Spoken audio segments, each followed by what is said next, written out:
Mark, we're going to test the remote connection again.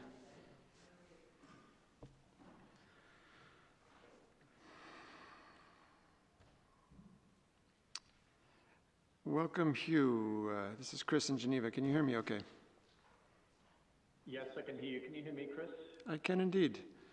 Mark, can you let us know if you can hear Hugh in the studio, please? Hugh, do you mind keep talking a little bit? Yes, this is Hugh Evans, testing 1, 2, 3, 4, 5, 6, 7, 8, 9, 10, 11, 12, 13, 14, 15, 16, Perfect. 17, 18, 19, 20. Gilles, est-ce que tu peux aller sur le casque, me dire que si Mark entend Hugh dans le studio, s'il vous plaît?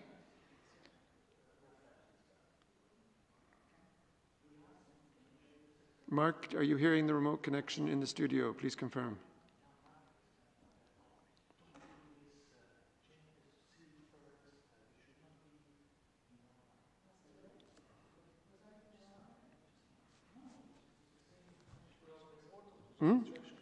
José? Est-ce que vous...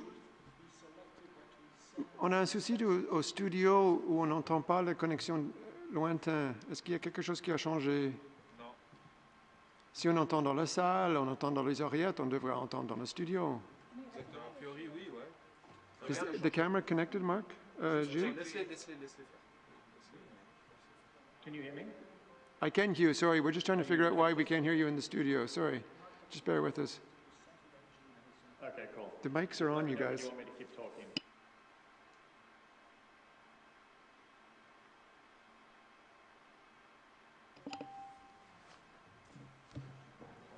Sorry to make you keep testing. You just stand by, please. And to other journalists who are on the call, if you don't mind stopping your video before I ask you to stop it, that would really help us, because I am going to stop it. So if you stop it first, that saves me doing it. Thank you so much.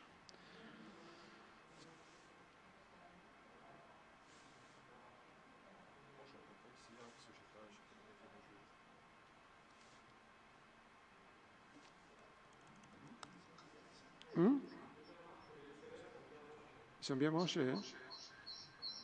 Oh! Non, c'est moi, excuse-moi, j'étais en train de tester mon haut-parleur. Moi, je t'entends très bien dans Zoom. Nous, on t'entend dans Zoom, partout. Attention,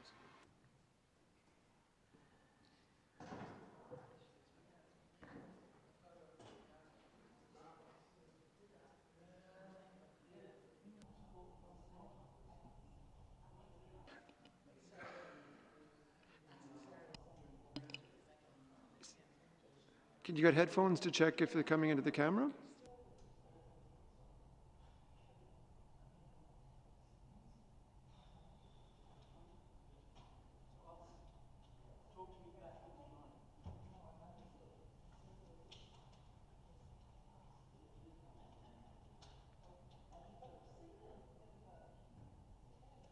Sorry to bother you. Do you mind saying one more time, a little quick test?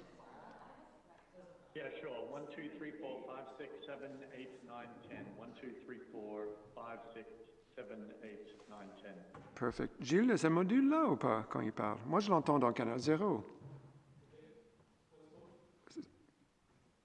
Hugh, sorry, one last time. Oh, cool. 1, 2, 3, 4, 5, 6, Perfect. 7, 8, 9, 10. 1, 2, 3, 4, Right. 5, 6, 7, 8, 9, 10.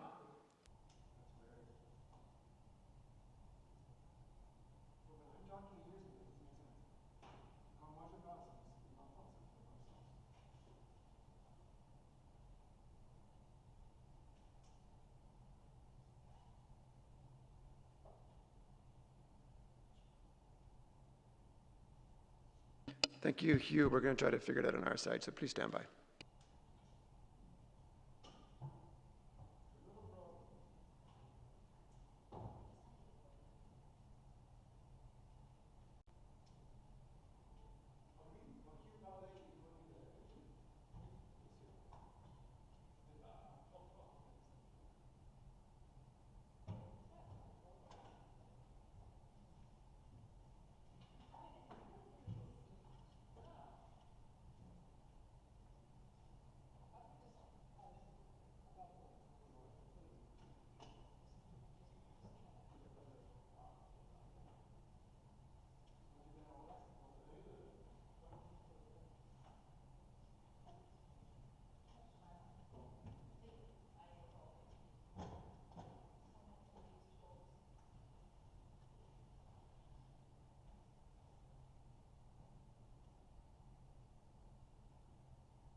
Mark, would you like an audio test from the bridge or from the room?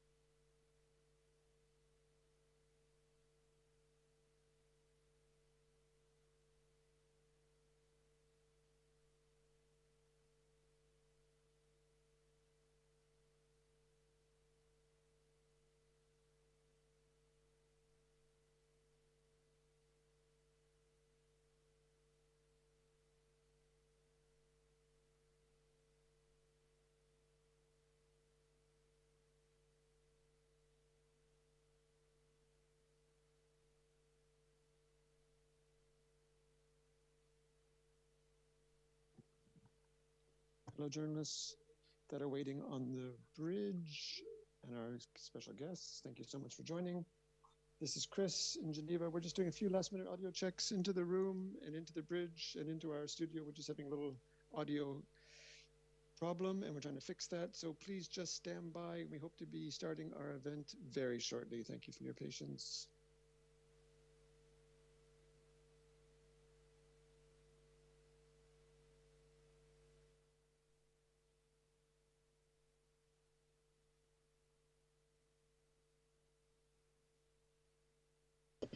Marc, non.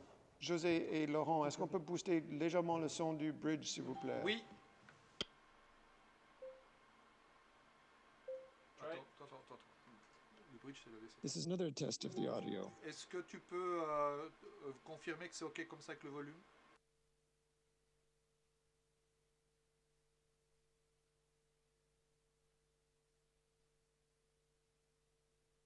And this is Chris back with another audio check from the bridge, hopefully our last one for tonight. So here I am talking on the bridge to the room, to the studio, to our journalists who have gathered from around the world, and to our very special guests. Thank you for joining us on a Friday evening in Geneva. We are very grateful for that, and we hope to be starting soon. Please stand by.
Okay.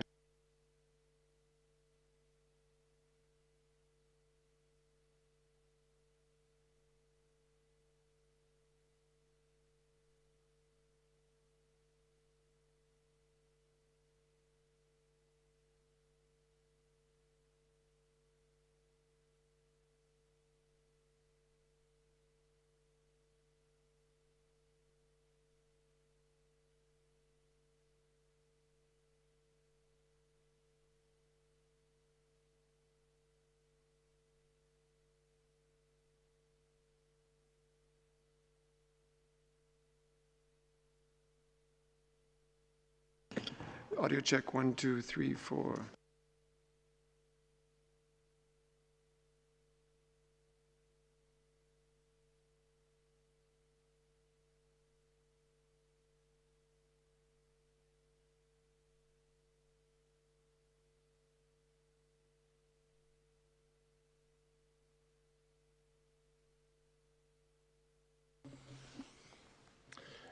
Hello everyone from Geneva.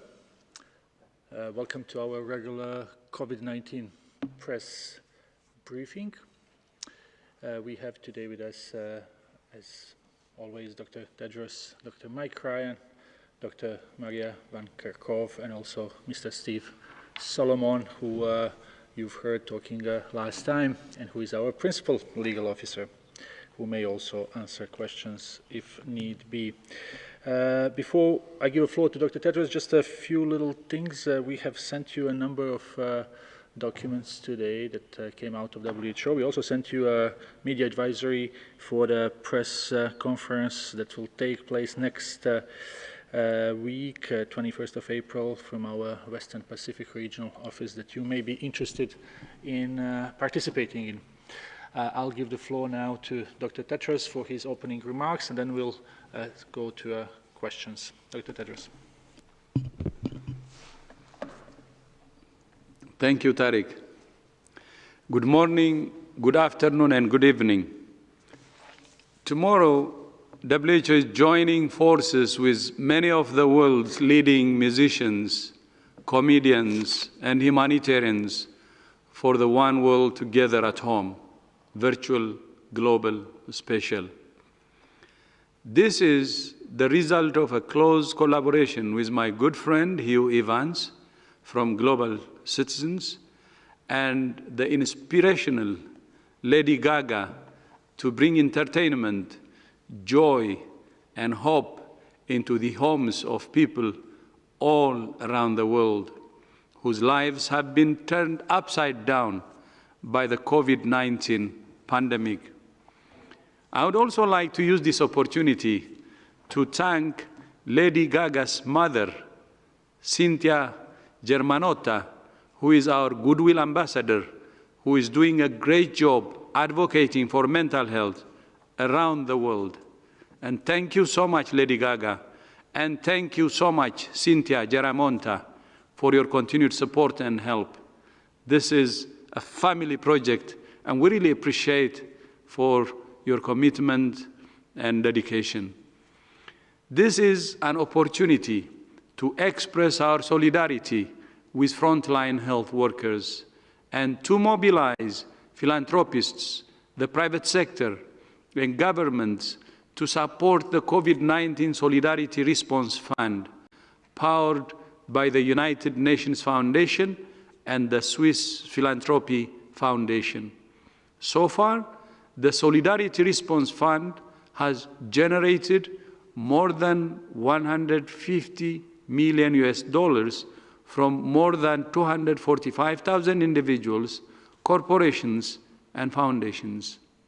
These funds are helping us to buy personal protective equipment, lab diagnostics, and other essential supplies for the countries that need it most. So I would like to say thank you. Thank you so much. Thank you from our heart to those who have contributed.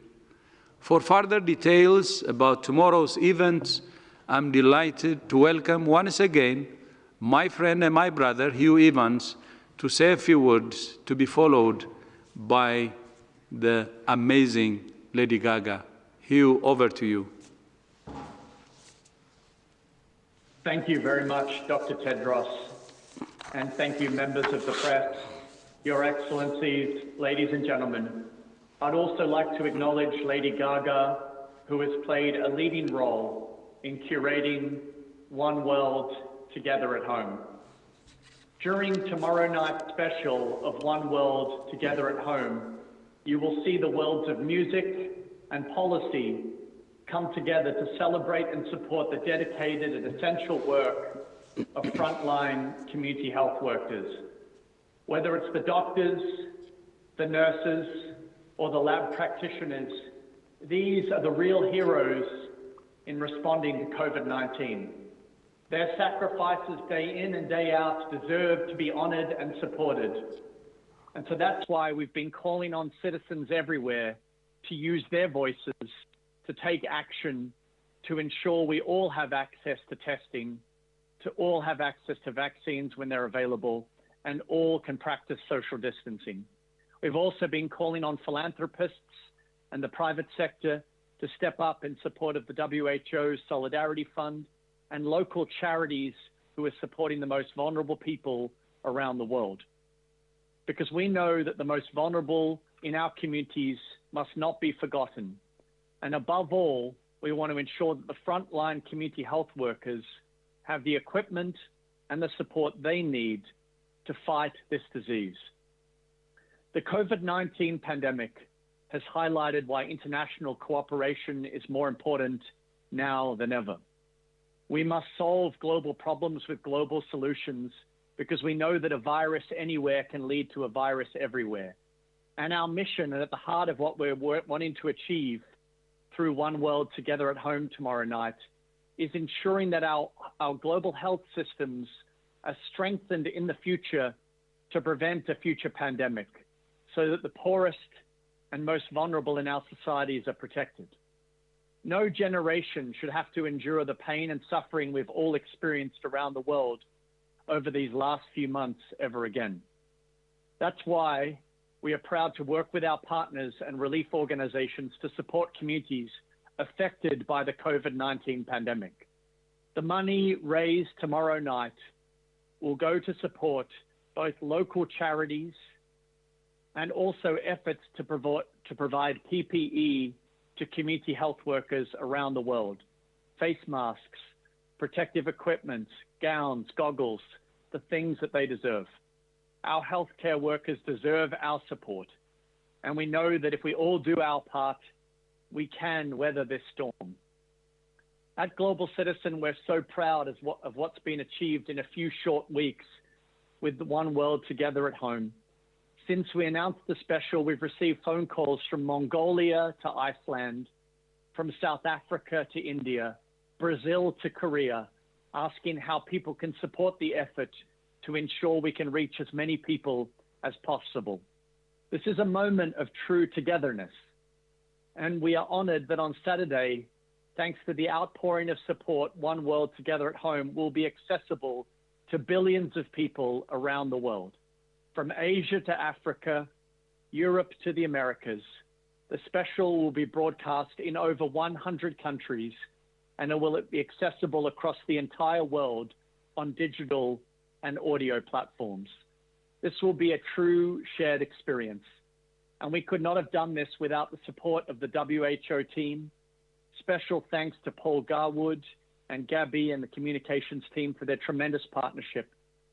And I'd also personally like to thank the executive producers of the special, Michelle Anthony and the team at Universal Music, Bobby Campbell, who works with Lady Gaga, Declan Kelly and the team at Teneo for all of their efforts to rally the artist community, philanthropists, and the private sector in support of COVID-19 response efforts. It is now my great pleasure to welcome our friend and partner in ending this crisis, who I want to sincerely thank for all the time, energy, and effort she has given to this. Ladies and gentlemen, please welcome Lady Gaga. Thank you so much, Evan. Hugh Evans, wonderful. I'm really speechless at how kind everyone is on this call today. Thank you so much, Dr. Tedros. I can speak on behalf of not only myself, but my mother as well. We deeply appreciate your partnership. And yes, it is quite true. We all know the importance of the mental health support that the medical community will need during this time and after. It will be extremely crucial, and we are already getting ready. Thank you, Hugh Evans. You are a superstar at Global Citizen. Thank you for your continued leadership. And this fight against COVID-19 is one that the whole world will fight together. Over the last week, I have witnessed an inspiring and fearless global effort. While watching medical workers continue to battle the front line of this pandemic, leaders, other nonprofits, artists of many mediums, and people of all nations have combined forces to write a love letter to the world. We call it One World Together at Home.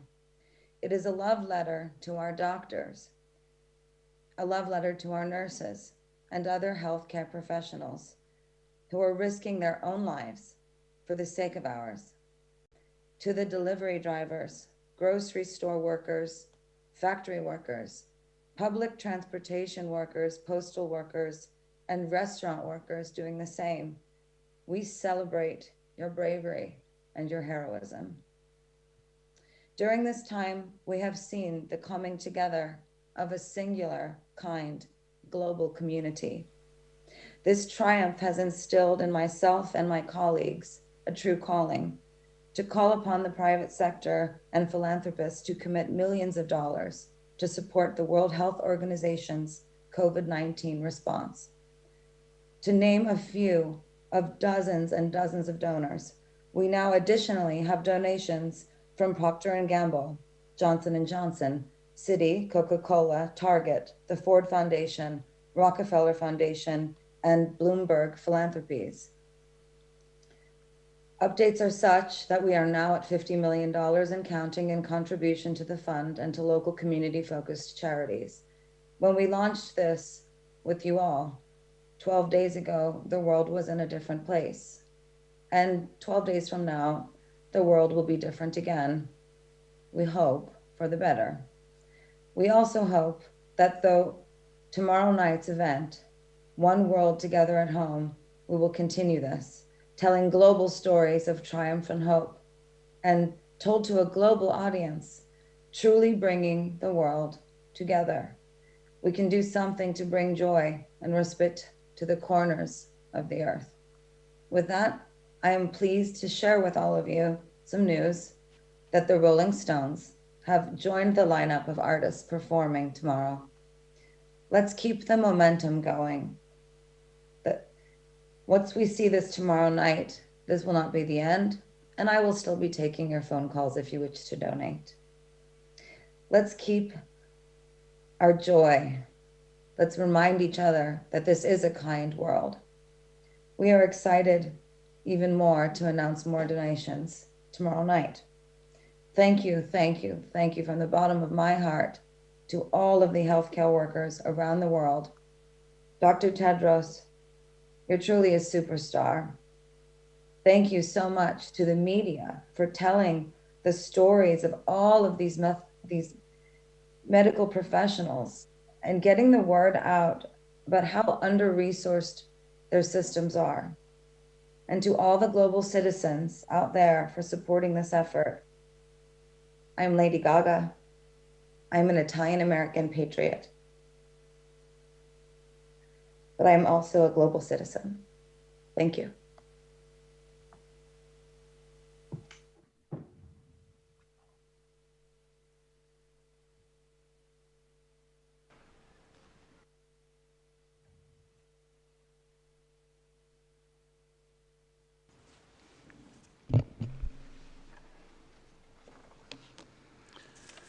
Thank you so much, Lady Gaga, and thank you, Hugh.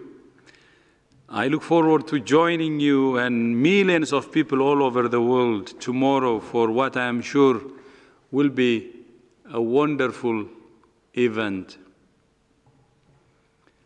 And I share what Lady Gaga said. what the world needs is love and solidarity. So please accept much gratitude and much love from myself, Lady Gaga, and Hugh Evans, and all our colleagues here. That's what the world needs. Again, what the world needs is love and solidarity to defeat this dangerous enemy. More than 2 million cases of COVID-19 have now been reported to WHO, and more than 135,000 people have lost their lives. While we mourn for those we have lost, we also celebrate those who have survived and the thousands of people who are now recovering. WHO is updating our guidance to include recommendations for caring for patients during their recovery period and after hospital discharge. We're encouraged that several countries in Europe and North America are now starting to plan how to ease social restrictions. We have said previously that easing these measures must be a gradual process. And we have spoken about the criteria that countries should consider.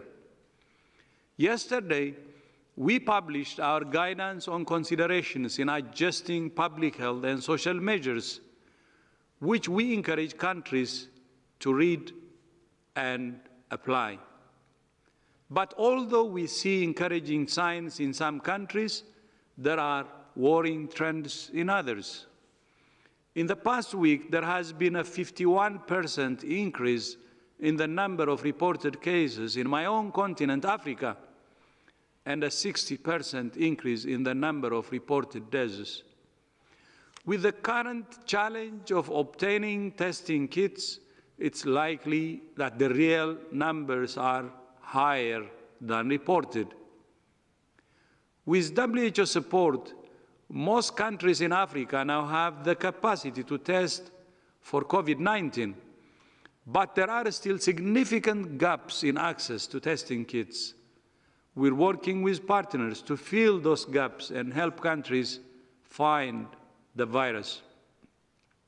The African Centers for Disease Control and Prevention announced yesterday that more than 1 million tests for COVID-19 will be rolled out across the continent starting next week.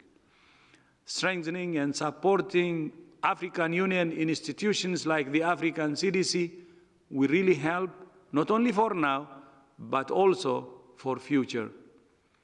To further strengthen support for Africa, earlier this afternoon I spoke with President Ramaphosa of South Africa, the current chair of the African Union, and Moussa Faki Mohammed, the chairperson of the African Union Commission, UN Secretary General Antonio Guterres, the managing director of the International Monetary Fund, Kristalina Georgieva, and the president of the World Bank, David Malpass. In addition to tests, we're also working hard to accelerate the development, production, and equitable distribution of a vaccine. Yesterday, I spoke to President Emmanuel Macron of France, Bill Gates, and other partners to discuss how to prevent another pandemic by getting vaccines from labs to people as fast as possible and as equitably as possible. The commitment from President Macron, from Bill Gates, and also from Prime Minister Boris Johnson is heartwarming. I also spoke to the Prime Minister of Barbados and the current chair of the Caribbean countries about the challenges faced by small island developing states in gaining access to test kits and other supplies. No country should be left behind. And I would like to use this opportunity to appreciate the strong leadership by the Prime Minister of Barbados steering the response in the Caribbean.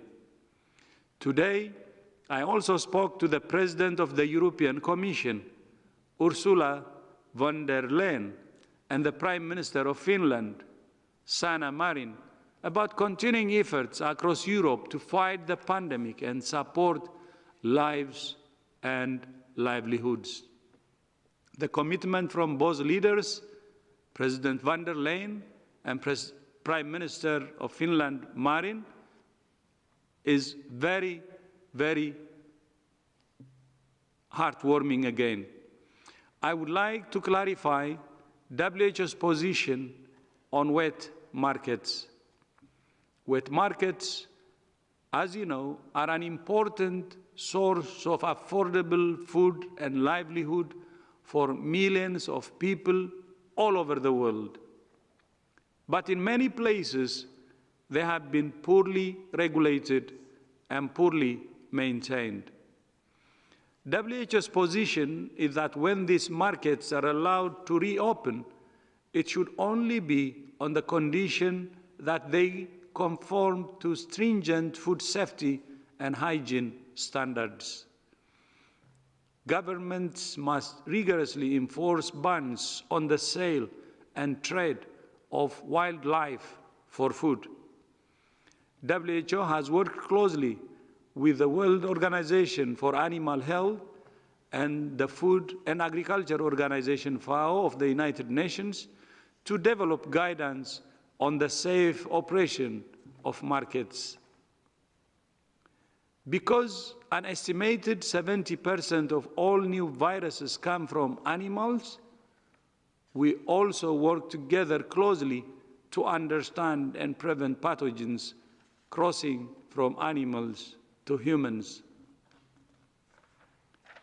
Finally, WHO is committed to keeping the world informed in as many ways as possible, in as many languages as possible. Our Viber chatbot is now reaching 2.6 million people with reliable evidence-based information and is available in 16 languages. This week, we launched Tamil, Sinhala, Bulgarian, Greek, Italian, and Hungarian, and we plan to launch Polish and Bangla next week. I'm pleased to say that from Monday, we will be providing simultaneous interpretation for these press conferences in all official UN languages: Arabic, Chinese, French, Russian, and Spanish. And we are also planning to expand to include other languages like Swahili and Hindi. We look forward to having more journalists join us from all over the world. I thank you. Thank you very much, Dr. Tedros. Indeed, this is a great news that we will have this press conference in other languages, and therefore many friends around the world will be able to join. We will now open the floor for questions.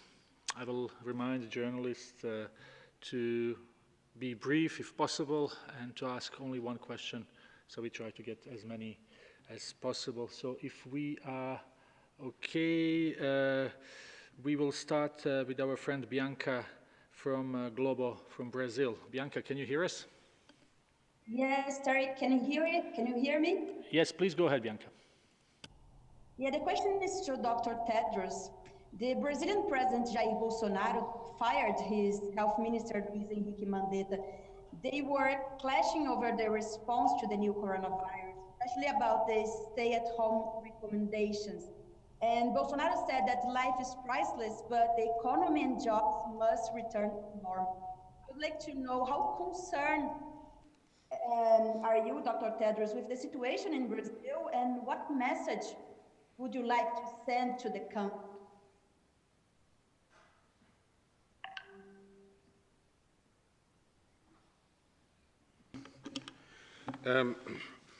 Yes, we are aware that the President of Brazil changed his Minister of Health today. We'd like to thank that Minister for his service to the people.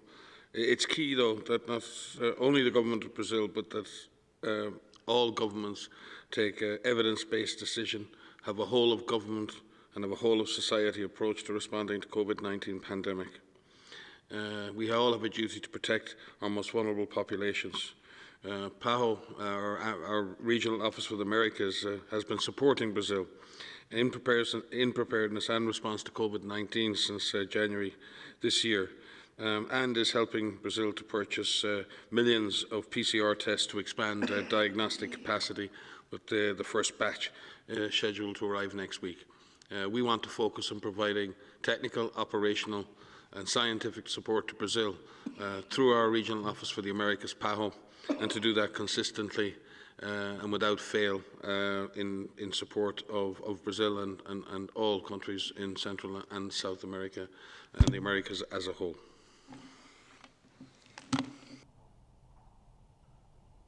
Thank you very much, Dr. Ryan. Next question, we go to Shanghai Media Group. That's Bin Chen, if I'm pronouncing correctly. Can you hear us, please? Yes, thank you. Yes. This is Bin Chen, Europe correspondent from Shanghai Media Group. Greetings from Berlin. So yesterday, the Austrian health minister said that Great Britain's rate of new coronavirus infections frightens a lot of people in Europe if we compare the new cases of the UK to the other 7 European countries. So is WHO aware of the sharp rise in the UK, and what can we learn, like other European countries can learn from that? Thank you. Didn't hear your question very well, but I think in general you were talking about the differences in numbers in different countries in Europe, and I think all countries have gone through and are in different stages of their epidemics. It is not useful to compare countries at different stages of their epidemics. I think we see countries have passed a peak or arriving at a peak, and some countries are considering lifting of restrictions and some others not. And I think all of those decisions have been taken carefully. We've advised very clearly that countries need to make those decisions with great prudence. They need to walk back and move back and transition from measures associated with large societal measures, lockdowns, shutdowns, that needs to be done. But it needs to have in place 3 very important things. One, a completely empowered, educated community, capable individuals who are aware of the physical distancing, the personal hygiene measures that are needed to avoid infection. Communities aware and involved in the process and fully empowered to act and participate. A strong and acceleration and strengthening of the public health capacities for finding cases, for testing, for isolation and for quarantining of contacts. And this is exceptionally important. And our colleague Tom Frieden in the US has likened this to, we need to start boxing the virus in, not boxing people in. And I think it's a good analogy. We need to start finding the virus, because right now, with the current situation, everybody is locked down in order to stop the virus spreading. The only way we get to shift away from that is finding the virus and then limiting the measures as best we can to those individuals who may have the potential to spread it or may have the potential to develop the disease.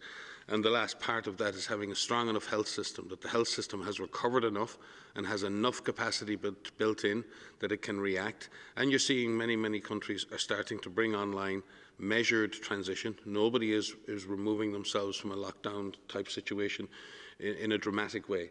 You'll see countries are phasing the response, and they're trying to look at the measurements they're going to use. And what we do appreciate is that countries are leaving time.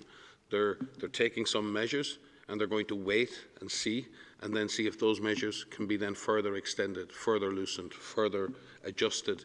And we believe this is a prudent approach. And I think you'll see all countries in Europe eventually doing that. But as I said, each country is in a different stage of its epidemic, and at this point, I think it's really important that we don't start to compare countries as to where they are in the lifting of these public health and social measures. We have to look at the situation they're in and how they're dealing with their unique situation. Thank you very much, Dr. Ryan. Next question comes from Chile, from Eduardo, Tele 13. Eduardo, can you hear us? Yes, thanks. Hi, I'm Eduardo Wolf from Tele 13. Thanks for your time. Here in Chile, a card will be applied for recovered patients from COVID-19. The government says that this patient stopped infecting the rest of the population. We know that it is a measure that is also analyzed in other countries. My question is, what is the WHO opinion on these measures? Is it recommended? And should a PCR test be required to deliver this discharge card? What is the international experience like? Thanks. I will start, and Maria will follow up on the technical side. WHO does not have a position on this approach. I think what we do have is advice for countries to be very prudent at this point. Number one, we need to be sure that what tests would be used to establish the status of an individual. And there's lots of uncertainty around what such a test would be and how effective and how performant that test would need to be. And secondly, a lot of the preliminary information that's coming to us right now would suggest that quite a low proportion of the population have actually seroconverted. So it may not solve the problem. There's been an expectation maybe that herd immunity may have been achieved and that the majority of people in society may already have developed antibodies. I think the general evidence is pointing against that and pointing towards a much lower seroprevalence, so it may not solve the problem that governments are trying to solve. And then thirdly, there are serious ethical issues around the use of such an approach, and we need to address it very carefully. We also need to look at the length of protection that antibodies might give. Nobody is sure whether someone with antibodies is fully protected against having the disease or being exposed again. Plus, some of the tests have issues of sensitivity. They may give a false negative result, and we may actually have someone who believes they're seropositive and protected actually in a situation where they may be exposed, and in fact, they are susceptible to the disease. Now, it's not that these tests cannot be used, but there's a lot of work to do to standardize those tests, to ensure that they're validated, to ensure that they're used as part of a coherent policy, and that there's a very clear public health objective to their use, and that they are not misused in any way. So we will look at what Chile is doing or proposing to do. We will look at what all countries are proposing to do, and we will offer the best advice we can based on science and ethics to them. Maria? To supplement, yes, this is an ongoing issue, and we will be issuing some guidance over the weekend on this because there are a lot of countries that are suggesting to use rapid serologic tests to be able to capture what they think will be a measure of immunity. And as Mike has said, right now we have no evidence that the use of a serologic test can show that an individual is immune or is protected from reinfection. What the use of these tests will do will measure the level of antibodies, and it's a response that the body has a week or two later after they've been infected with this virus. And these antibody tests will be able to measure that level of seroprevalence, that level of antibodies. But that does not mean that somebody with antibodies means that they're immune. And so we will be issuing some guidance around this because it is a confusing area. There's a lot of tests right now that have flooded the market, and that's a good thing. It's a good thing that these things are being developed and that they are available, but we need to ensure that they are validated, and so that we know what they say that they attempt to measure, they are actually measuring. So we hope to put some guidance out over the weekend, and that guidance will be updated as more information becomes available. Thank you very much. From Chile, we go to India. Anuj Kumar from Legal Desire Media. Anuj, can you hear us? Yes. Can you hear me? Yes, please go ahead.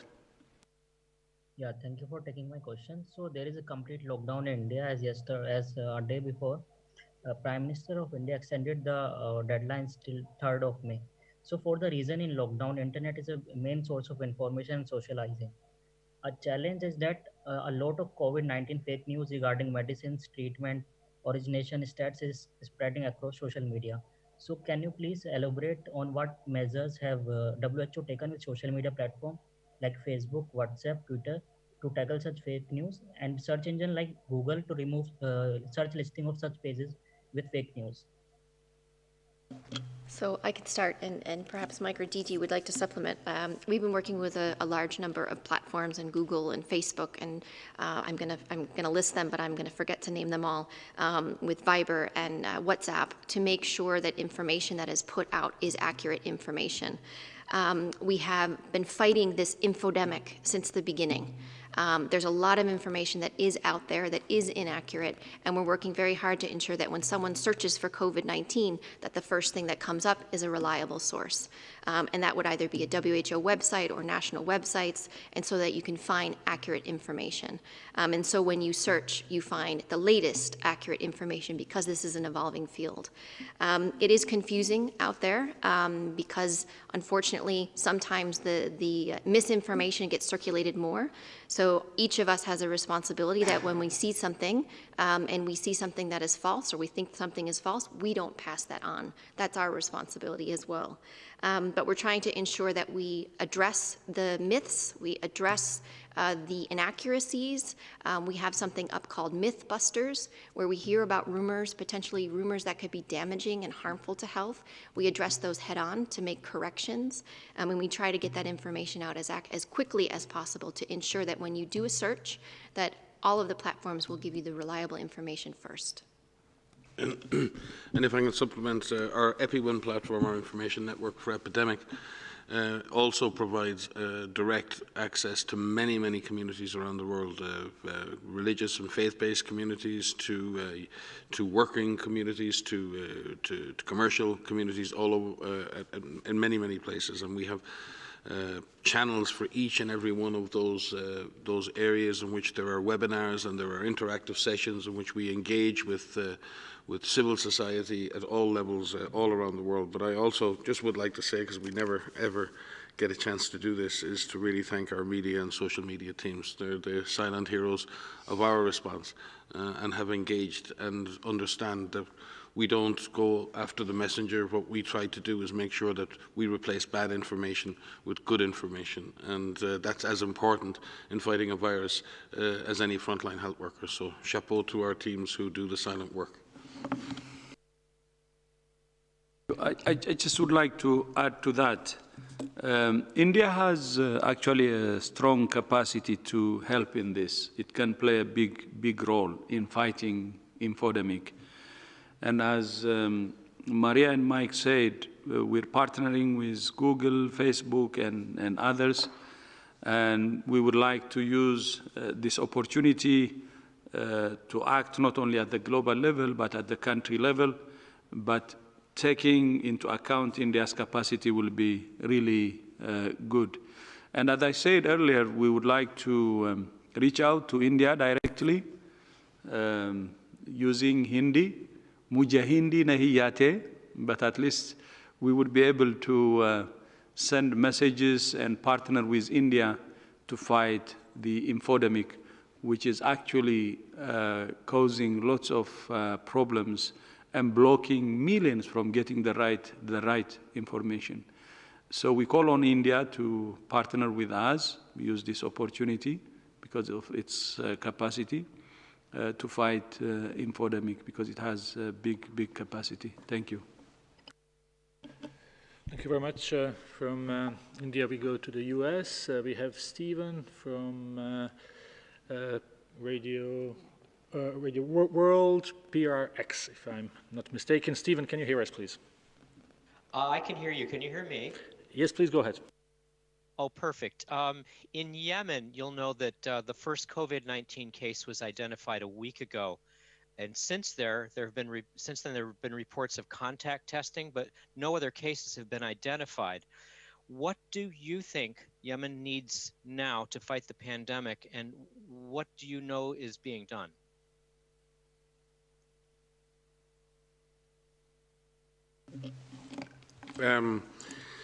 WHO continues to support all communities in Yemen. We've put in place, or are supporting, local health authorities and agencies in implementing case finding and contact tracing, in using polio teams and other teams to do that. And yes, we have not detected further cases, but that is not to say that that has not occurred. We are constantly fearful of disease exploding in places like Yemen or in Syria or in Iraq or in many of the fragile states in which we work, in which many people have been displaced, many people are living in overcrowded conditions. So we have to remain very much on alert. But what's even, I won't say more important, because it's difficult to say something is more important than COVID-19 right now, but for many of these communities, they have direct, real and present dangers in their lives. And there are pregnant women who need to give birth safely. There are children who need to have infections treated. There are elderly or older people who need to have chronic diseases treated. And therefore, preserving life-saving interventions, preserving feeding programs, preserving humanitarian interventions is just as important. So while we work to try and contain COVID-19, we have to remember that these people are in desperate need in many, many countries and have been abandoned for years.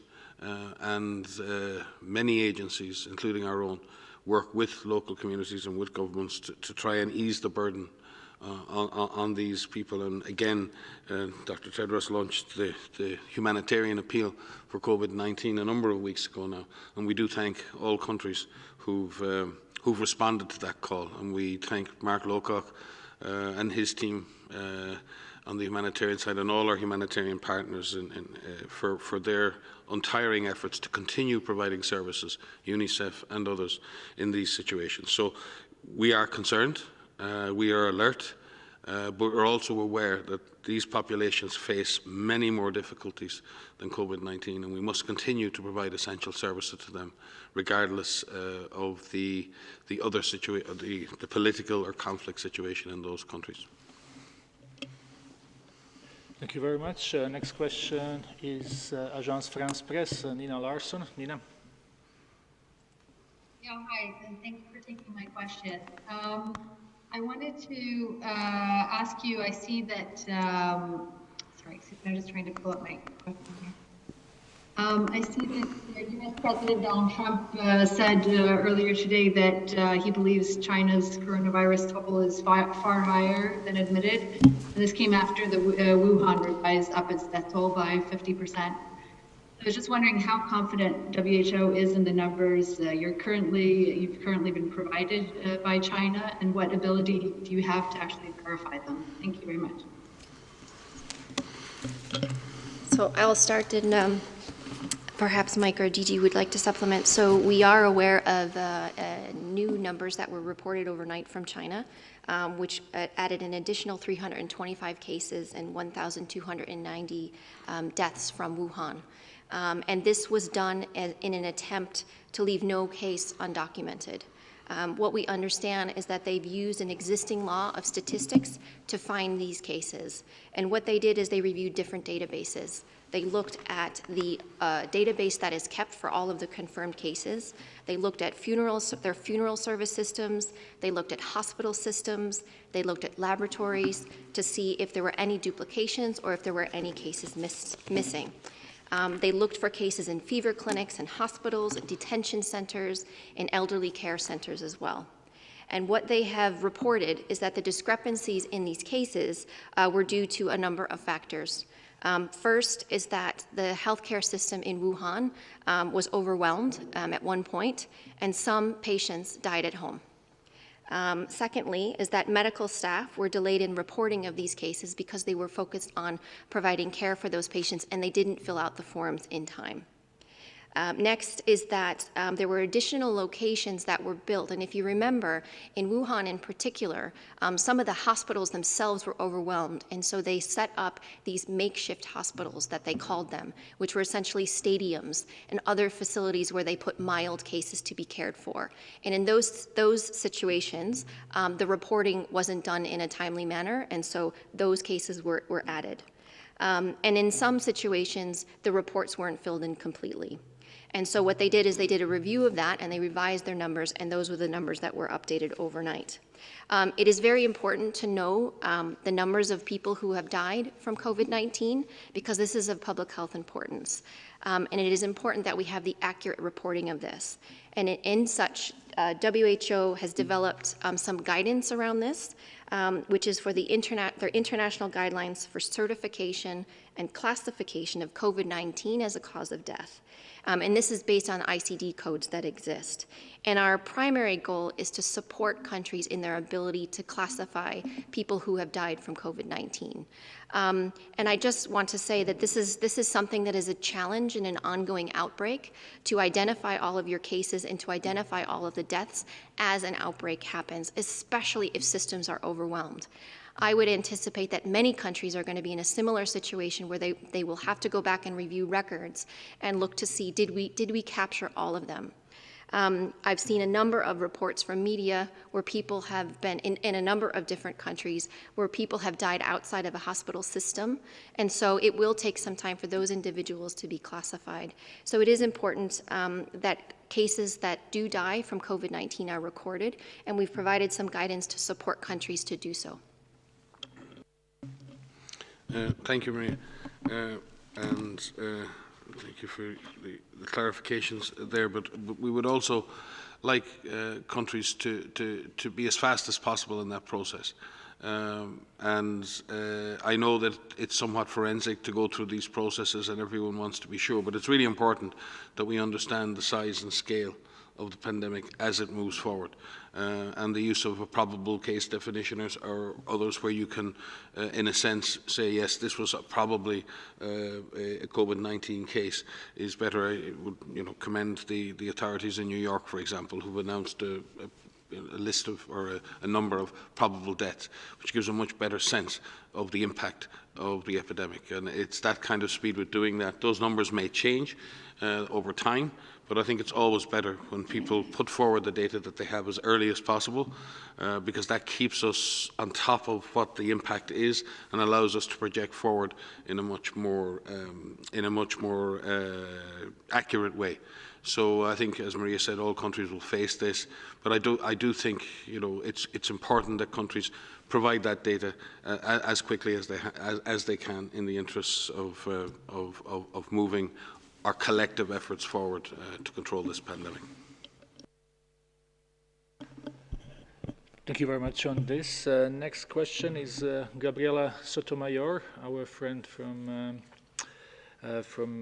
Geneva-based press corps. Gabriela, please go ahead. Thank you very much, Tai. Thank you for giving the question. It's very nice to see you all. And I have a question. I want to come back to the issue of Taiwan. We hear more that more criticism on Taiwan being excluded from COVID-19. They have very few cases and they can offer their experience to the world. So I would like to have your comments on this, and well, it's just that. Thank you. So I will start. So just to say, I will repeat what I said the other day. We have been working with colleagues from Taiwan on the technical side throughout this pandemic. And you're right, it is important that we learn from all countries who are dealing with COVID-19. I've personally, myself and Steve, have briefed members from Taiwan CDC, public health professionals and scientists, where we've had an exchange of information about what is happening at the global level in different regions, and also from Taiwan as well. And we have a number of people who are serving in our clinical networks and our infection prevention and control networks. And again, it's an opportunity where we regularly meet through teleconferences, where there's the opportunity to exchange information peer-to-peer. And this is invaluable to be able to have first-hand experience with patients, to say, how are they developing disease? How can we treat them? How do we prevent onward transmission? And so there has been a regular and open dialogue throughout the pandemic. Thank you for the question, and thank you, Maria. Yeah, just to add that, as we've said before, there's two parts to this. There's the participation within the WHO governance process, within, for example, the World Health Assembly. And that's an issue that member states of the organization decide.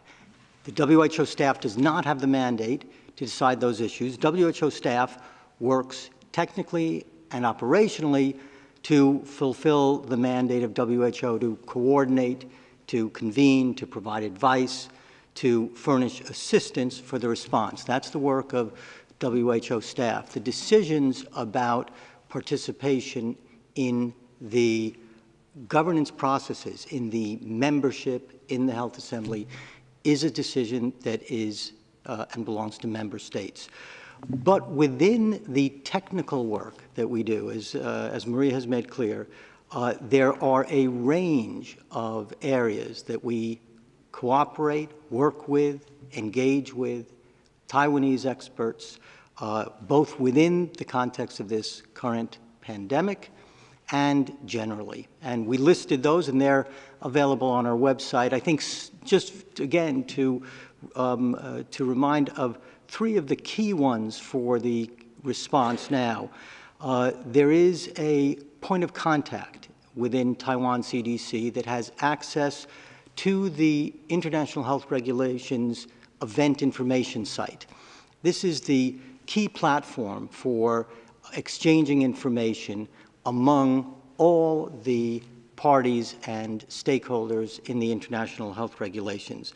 There are two of the key clinical networks that Taiwanese experts participate in, the Clinical Management Network and the Infection Prevention and Control Network. These networks meet at least once a week, sometimes twice a week. And there is the direct contact between WHO at a technical level, Maria just mentioned these, and Taiwan CDC. These are very important to ensure an exchange. We are looking at other ways to do so as well as this evolves and as the expertise from wherever can contribute to the response efforts. So I hope that answers the question about the technical work that is ongoing and the area that is really in the hands of member states, the formal participation of in WHO governance bodies like the World Health Assembly.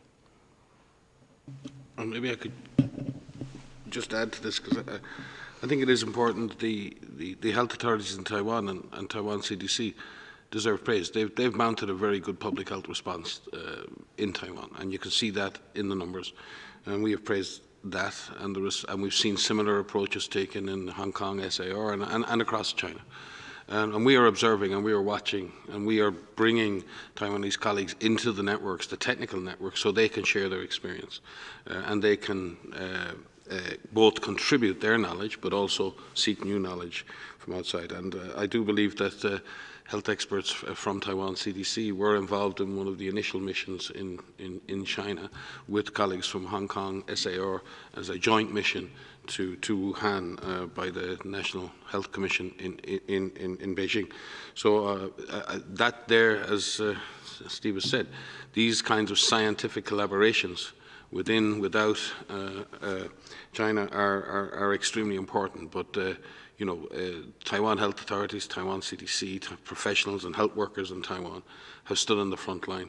They've served and they have done service to their populations, and as many others have around the world.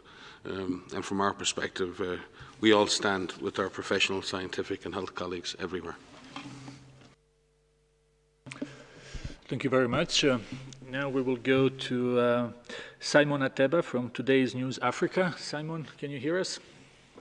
Yes, I can hear you. Thank you for taking my question.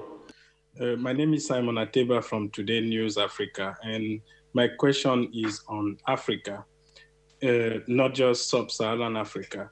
We know that the cases have escalated in the past few days. We have almost 1,000 deaths now. We have more than 17,000 cases.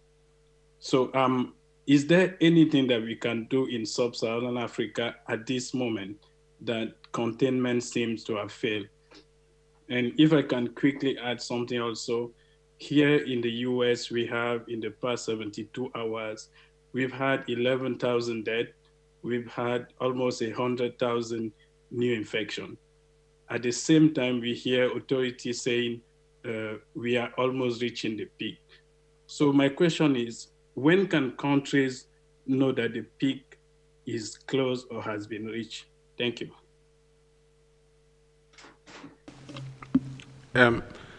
Dr. Tedros may wish to speak to his, he did speak in his speech to his engagements with the African Union and leaders across Africa, which have been very intense. I know our regional director for Africa, Chidi Moeti, has been deeply involved, as have our teams. We have mounted, I think, 38 surge team support missions, in addition to the presence of WHO in every country in sub-Saharan Africa, at every country on the African continent. Actually, we have mounted 38 surge missions in sub-Saharan Africa. You will have heard that have sent now, I think, the third shipment of supplies through the Solidarity flights in collaboration with the African Union, with Africa CDC, with Jack Ma Foundation, and with the World Food Programme. So supplies are reaching countries in Africa in growing amounts. The DG referred to the fact that all African countries now have the capacity to test. Some countries, like South Africa, Kenya, and others, are developing high-throughput diagnostic capacity. And can congratulate Kenya on being able to implement that extremely quickly. And there are very good reference facilities and reference labs on the African continent at NIC and CD in South Africa, at Institut Pasteur in Senegal, at Kemri in Kenya, Uvri in Uganda. So there are real capacities across Africa to do the job that needs to be done. There's a deep history of containing epidemics, a very strong polio program across Africa. Now, there are the advantages that Africa has, but there are constraints, and you're absolutely correct. These are difficult, this is a difficult disease to contain. Not on camera is our Assistant Director General, Dr. Sosef Fa, who spent most of the last year and a half in the front lines fighting Ebola. As I've said previously, in Ebola, in the peak of the epidemic there, we were tracing 25,000 contacts a day effectively in the middle of a shooting war, and to the great testament to the bravery, courage, professionalism of Congolese frontline professionals. So I believe that African countries can achieve much more than maybe people from outside expect, but African countries need support, they need resources, they need solidarity, they need supplies, and they need the transfers of technology and knowledge that will allow them to take the fight to the virus. And I believe many countries in Africa are doing that. And we don't believe that at this point the disease has passed the capacity to be contained. We believe a lot can be done to mitigate the impact of the virus. And we believe that we need to accelerate those efforts as the number of cases grows on a daily basis on the continent. Like with all our member states, we will stand with African countries and stand on the front line and fight the virus together. But the DG may have some comments to make at this point. No. If I might add, I wanted to just touch upon something that you said when you talked about containment and that it was no longer possible. I just want to echo something that Mike said. Containment is possible. Containment is possible of this COVID-19 virus. We have seen in a number of countries now, not just in Asia, in a number of countries across Europe, that we're facing this horrible outbreak where they brought it under control. And Africa has an incredible resilience that Mike has outlined in terms of its ability to fight infectious diseases and to mount a response, to find cases, to care for cases, to engage communities and build up communities and empower communities to be able to fight this. And so I was a little worried in what you said. I don't want you to lose hope. Containment is possible. It's going to be a hard fight, but we are here and our African regional office is there and our country offices are there and the whole world wants to help. We need to do more. We need to empower everyone with the ability to test and to find cases, to have treatment centers available so that people can be cared for appropriately, to make sure that we practice physical distancing, to be able to have hand washing stations where we don't have running water. There's a lot that we can do, and I just wanted to highlight that containment is possible. This virus is containable. Thank you very much. We have a time maybe for one, eventually two questions. If we are very fast, we go to our friend John Zagacostas. John. Good afternoon. I was wondering, can you hear me, sir? Yes, please. Yes. Good afternoon. Coming to the comments of Dr. Tedros earlier on introducing strict disciplines on wet markets when they're reopened, we've been through this debate before with SARS, with Avian, calling for good animal husbandry, and there have been some exemplary examples to my knowledge, and Vietnam has been one of them. And how much is Vietnam's very good performance in this pandemic due to that very, very good animal husbandry? Hi, John. We miss you at the press conferences. I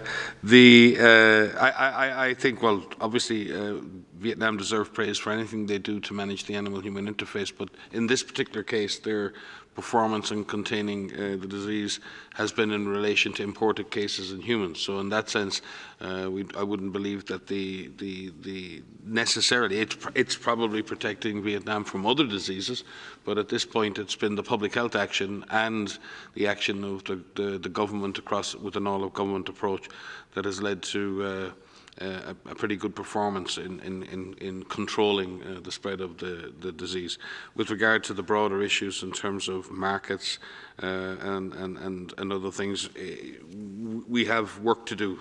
A lot of work has to be done at the national level. A lot of work has to be done at the international level. It needs a One Health approach.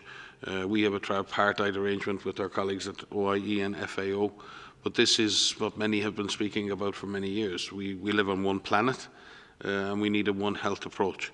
Threats to human health in the main come from the animal kingdom, or epidemic threats, emerging diseases and zoonosis. So managing the interface between animals and humans is extremely important, and that interface has been stressed by climate variability, by environmental exploitation, by the illegal trade in wildlife, and many, many other factors. And like those other things like climate change, it's not that possible to deal with simplistic. There's no simple way to deal with that. It requires a complex, again, all-of-government response. It requires an approach to regulation that doesn't drive things underground. It's really important at this point that we ensure that right now around the world there's a lot of illegal trade in wildlife. We need to be very, very sure that markets are safe, they're well regulated, they're well run, but as the Director General has said, many, many millions of people get their primary source of nutrition from such markets. How do we make markets safe? How do we make markets do their job, which is provide nutritious food for people in a manner which is safe? And that's going to require a very deep discussion between countries, within countries, and across sectors in order for that to happen. I would like to add to that. My background is in emerging diseases and zoonotic pathogens. These are viruses that jump from animals to humans. And I was very fortunate to spend almost 2 years in Cambodia, almost 15 years ago now, where I was working at Institut Pasteur, and I was studying avian influenza, H5N1. And what we were doing is we were working in the markets, and there are hundreds of researchers, maybe more than that, in the area of Southeast Asia that have looked at markets and have looked at animals in the markets, and where do those animals come from? Where are they onward sold? How are they sold? How are they sold in a safe manner to keep the people who are working with those animals, to keep the people who are buying those animals safe? What we have learned from the sale of animals in markets is that there are safe ways to do this, and that you're right. What we learned from Vietnam, what we've learned from Cambodia, what we've learned from Thailand, what we've learned from China in terms of the safe operation of these markets needs to be carried forward. It needs to be done better, and it needs to be done better at a global level. And we work very closely with FAO and with OIE, and we have guidance on how these markets can be operated safely to ensure that we prevent and we minimize the opportunity for these viruses to jump from animals to humans. So there is a long way to go there, but we have learned a lot over the years with avian influenza, with SARS, and we still need to learn about COVID-19 and the zoonotic origins of COVID-19. Thank you very much. So I'm looking at time, and Director General has an important call to go to. So unfortunately, we will have to conclude here. But obviously, we will see you next week. We do apologize to many journalists who, again, were online and were not able to ask questions, but we are trying really our best. If you have questions that you need answers immediately to, please send us an email to media@who.int. We will have an audio file sent to you shortly, and transcript, as always, tomorrow. I wish you a very nice weekend.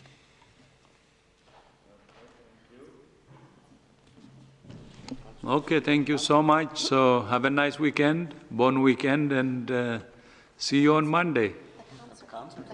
No, see you at the concert actually tomorrow evening, Geneva time, but I think it will be a morning somewhere, afternoon somewhere.